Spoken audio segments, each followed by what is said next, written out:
আসসালামু আলাইকুম। বল প্রয়োগে আত্মঘাতী পথ পরিহার করা কিন্তু এই মুহূর্তে এখন জরুরি হয়ে পড়েছে, কেননা দেশ ক্রমেই অস্থিতিশীলতার দিকে ধাবিত হচ্ছে।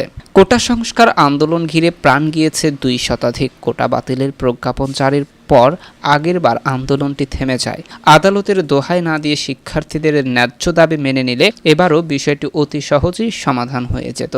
প্রসঙ্গত, সাম্প্রতিক রায়ে আমাদের আপিল বিভাগও শিক্ষার্থীদের দাবির যৌক্তিকতার স্বীকৃতি দিয়েছে, কিন্তু দুর্ভাগ্যবশত আলাপ আলোচনার মাধ্যমে সমস্যাটি সমাধান না করে সরকারের নীতি নির্ধারকেরা আইন শৃঙ্খলা রক্ষাকারী বাহিনী, ছাত্রলীগ, যুবলীগ সহ দলীয় বাহিনী ব্যবহার করে বল প্রয়োগের সিদ্ধান্ত নেয়, যা পরিস্থিতিকে জটিল করে তোলে।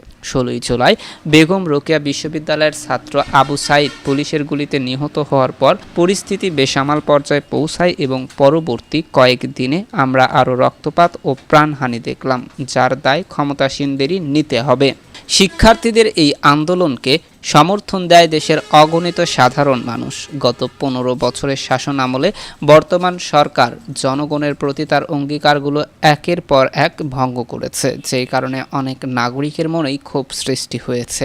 স্মরণ করা যেতে পারে 2008 সালের নির্বাচনের আগে প্রকাশিত দিন বদলের সনদ শীর্ষক নির্বাচনী ইশতেহারে ক্ষমতাসীন আওয়ামী লীগ অঙ্গীকার করেছিল দুর্নীতি দমন কমিশনের স্বাধীনতা নিশ্চিত করে শক্তিশালী করা হবে, দুর্নীতির বিরুদ্ধে যুদ্ধে বহুমুখী কার্যক্রম বাস্তবায়ন করা হবে, ক্ষমতাধর ব্যক্তিদের বার্ষিক সম্পদ বিবরণী দিতে হবে, রাষ্ট্র ও সমাজের সব স্তরের ঘুষ, দুর্নীতি উচ্ছেদ, অনুপার্জিত আয়, ঋণ খেলাপি, চাঁদাবাজি, কালো টাকা ও পেশিশক্তি প্রতিরোধ ও নির্মূলে কঠোর ব্যবস্থা গ্রহণ করা হবে, বিচার বিভাগের প্রকৃত স্বাধীনতা ও নিরাপত্তা নিশ্চিত করা হবে, বিচার বহির্ভূত হত্যাকাণ্ড বন্ধ করা হবে, আইনের শাসন প্রতিষ্ঠা, স্বাধীন মানবাধিকার কমিশন গঠন এবং ন্যায়পাল নিয়োগ করা হবে, মানবাধিকার লঙ্ঘন কঠোরভাবে দমন করা হবে, নির্বাচন কমিশন এবং নির্বাচন পদ্ধতির চলমান সংস্কার অব্যাহত থাকবে।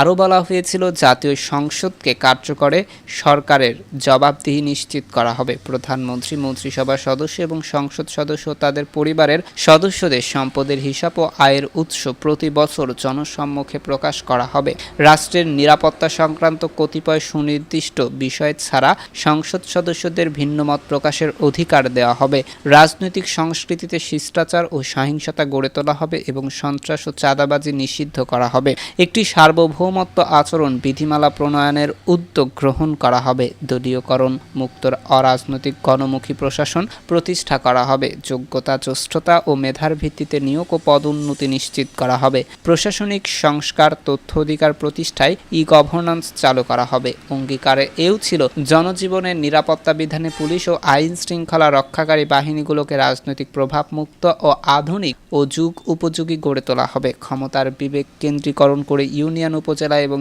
জেলা পরিষদকে শক্তিশালী করা হবে, জেলা পরিষদকে শিক্ষা, স্বাস্থ্য, আইন শৃঙ্খলা এবং সব ধরনের উন্নয়নমূলক কর্মকাণ্ডের কেন্দ্রবিন্দু পরিকল্পিত পল্লী জনপদ হিসেবে গড়ে তোলা হবে। দুর্ভাগ্যবশত গত 15 বছরে সরকারের কার্যক্রম ছিল এসব অঙ্গীকারের সম্পূর্ণ বিপরীতে। বছর দুয়েকের মধ্যে পরিস্থিতি এমন পর্যায়ে গিয়েছিল যে সাবেক তত্ত্বাবধায়ক সরকারের প্রধান উপদেষ্টা বিচারপতি হাবিবুর রহমানকে আফসোস করে বলতে শোনা গিয়েছিল যে দেশটা বর্তমানে বাজিকরদের হাতে। আমরা দেখতে পেলাম সরকারের পক্ষ থেকে প্রধান রাজনৈতিক প্রতিপক্ষ ও প্রতিবাদী কণ্ঠের দমনপীড়ন সীমা ছাড়িয়েছে। আমাদের নির্বাচনী ব্যবস্থাকে নির্বাসনে পাঠানো হয়েছে, ফলে অনেক নাগরিকই তাদের ভোটাধিকার থেকে বঞ্চিত হয়েছে এবং আমাদের গণতান্ত্রিক দায়বদ্ধতার কাঠামো ভেঙে পড়েছে। ক্রোনিজম, দুর্নীতি, দুর্বৃত্তায়ন, লুটপাট, অর্থ পাচার ও মুদ্রাস্ফীতি বেসামাল পর্যায়ে পৌঁছেছে। এমন পরিস্থিতিতে ক্ষুব্ধ হওয়া নাগরিকদের কেউ কেউ ছাত্রদের আন্দোলনে সামিল হওয়াই স্বাভাবিক। শিক্ষার্থীদের আন্দোলনের সুযোগ নিয়ে চরম অরাজকতা সৃষ্টি এবং সরকারি স্থাপনায় ধ্বংসযজ্ঞ চালানো অবশ্যই নিন্দনীয় কাজ। এর আগে নিরপেক্ষ তদন্ত হওয়া আবশ্যক। তবে আমাদের আশঙ্কা যে বিরোধী দলের সমাবেশকে কেন্দ্র করে গত 28 অক্টোবরের ঘটনাবলী এবং শিক্ষার্থীদের শান্তিপূর্ণ আন্দোলনের উপর কোনোরূপ প্ররোচনা ছাড়াই প্রাণঘাতী আক্রমণের পর ভবিষ্যতে বাংলাদেশে অসহিংস আন্দোলনের আশা করা যায় কি? সরকারের সামনে বর্তমানে 2টি বিকল্প। একটি হলো সরকারের বর্তমান কঠোরতা অব্যাহত রাখা এবং চলমান আন্দোলন আরও বল প্রয়োগের মাধ্যমে প্রতিহত করা, যা হবে আত্মঘাতী, কারণ এর মাধ্যমে বর্তমানের জনরস ঠেকানো হয়তো সাময়িকভাবে এড়ানো যাবে, তবে এর পরিণতি ভবিষ্যতে আরও ভয়াবহ রূপে প্রতিভাত হতে পারে। সরকারের সামনে অন্য বিকল্প হলো রাজনৈতিক দলসহ সংশ্লিষ্ট সবার সঙ্গে দ্রুততার সঙ্গে সংলাপের আয়োজন করে বর্তমান সংকটের একটি স্থায়ী সমাধানে পৌঁছানো এবং জনগণের ভোটাধিকার প্রতিষ্ঠা করা।